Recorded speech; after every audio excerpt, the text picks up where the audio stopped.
സംസ്ഥാന ചലച്ചിത്ര അക്കാദമി സംഘടിപ്പിക്കുന്ന രാജ്യാന്തര ചലച്ചിത്രമേളയ്ക്ക് കൊടിയിറങ്ങുകയാണല്ലേ. ഇനി അവസാന സമാപന ദിവസമായിരുന്നു. അപ്പോൾ തന്നെ ഈ ചടങ്ങുകൾ സംബന്ധിച്ച് ഒപ്പം ഇന്ന് മികച്ച ചിത്രങ്ങളൊക്കെ പ്രഖ്യാപിക്കുന്ന ഒരു അവാർഡുകൾ നൽകുന്ന ഒരു ദിവസം കൂടിയാണ്.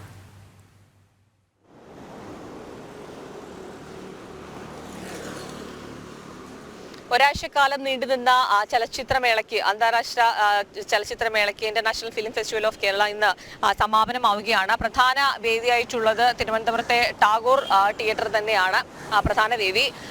175-ൽ പരം ചിത്രങ്ങളാണ് ഇത്തവണത്തെ അന്താരാഷ്ട്ര ചലച്ചിത്രമേളയ്ക്ക് പ്രദർശിപ്പിച്ചത്. തിരുവനന്തപുരത്ത് 15 തിയേറ്ററുകളാണ് ഉണ്ടായിരുന്നത്. അതിൽ 81 രാജ്യങ്ങളിൽ നിന്നുള്ള വിവിധ ചിത്രങ്ങളാണ് പ്രദർശിപ്പിച്ചത്. ഇതിൽ ഈ 12,000-ലധികം ഡെലിഗേറ്റുകൾ ഈ ചലച്ചിത്രമേളയ്ക്ക് ഉണ്ടാകും എന്നുള്ള കാര്യം അറിയിച്ചിരുന്നു. പക്ഷേ അത്ര കണ്ട് ഡെലിഗേറ്റുകൾ എത്തിയിട്ടില്ല എന്നുള്ളതാണ് മനസ്സിലാക്കാൻ കഴിയുന്നത്. ഏതായാലും ഒരാഴ്ചക്കാലമായി നീണ്ടുനിന്ന ആ ഒരു ചലച്ചിത്രമേളയ്ക്ക് ഇന്ന് സമാപനമാവുകയാണ്.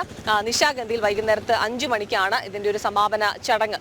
അതിൽ പ്രമുഖർ ഉൾപ്പെടെ ഈ ഒരു സമാപന ചടങ്ങിൽ പങ്കെടുക്കുന്നുണ്ട്. അതോടൊപ്പം ഈ ലൈഫ് ടൈം അച്ചീവ്മെന്റ് അവാർഡുകൾ തുടങ്ങി വിവിധ പുരസ്കാരങ്ങളും ഇന്ന് വൈകുന്നേരത്തെ ചലച്ചിത്രമേളയുടെ സമാപനത്തിന് വിതരണം ചെയ്യുമെന്നുള്ളതാണ് മനസ്സിലാക്കാൻ കഴിയുന്നത്. അതോടൊപ്പം തന്നെ ഈ ചെയർമാനായിട്ടുള്ള രഞ്ജിത്തുമായി ബന്ധപ്പെട്ട് പലതരത്തിലുള്ള വിവാദങ്ങളും ഈ ചലച്ചിത്രമേളയുമായി ബന്ധപ്പെട്ട് നിലനിൽക്കുന്നുണ്ട്. അദ്ദേഹത്തെ ആ സ്ഥാനത്ത് നിന്ന് മാറ്റണം എന്നുള്ളൊരു അഭിപ്രായം അവരുടെ സമിതി അംഗങ്ങൾ ഉൾപ്പെടെ കഴിഞ്ഞ ദിവസം അതുമായി ബന്ധപ്പെട്ട് സർക്കാരിന് കത്ത് നൽകിയിരുന്നു. അത് സർക്കാർ ആ രീതിയിൽ സ്ഥാനം ഒഴിയാൻ പറയുകയാണെങ്കിൽ, നിർദ്ദേശിക്കുകയാണെങ്കിൽ ചെയർമാൻ സ്ഥാനത്ത് നിന്ന് മാറും എന്നുള്ളതാണ് സംവിധായകൻ രഞ്ജിത്ത് ഉൾപ്പെടെ പറഞ്ഞൊരു കാര്യം. ഏതായാലും അതുമായി ബന്ധപ്പെട്ട വിവാദങ്ങളും ഒരു വശത്ത് നിലനിൽക്കുന്നുണ്ട്. ആ ഒരു വിവാദങ്ങൾക്കിടയിൽ കൂടിയാണ് ഈ ഒരു IFFK നടന്നത്. ഏതായാലും ആ ഒരാഴ്ചക്കാലം 15 തിയേറ്ററുകളിലായി 81 രാജ്യങ്ങളിലെ 175-ൽ പരം ചിത്രങ്ങളാണ് പ്രദർശിപ്പിച്ചത്. ഏതായാലും ആ ഒരു ഉത്സവത്തിന് ഇന്ന് നിശാഗന്ധിയിൽ വൈകിട്ട് 5 മണിക്ക് കൊടിയിറങ്ങുകയാണ്.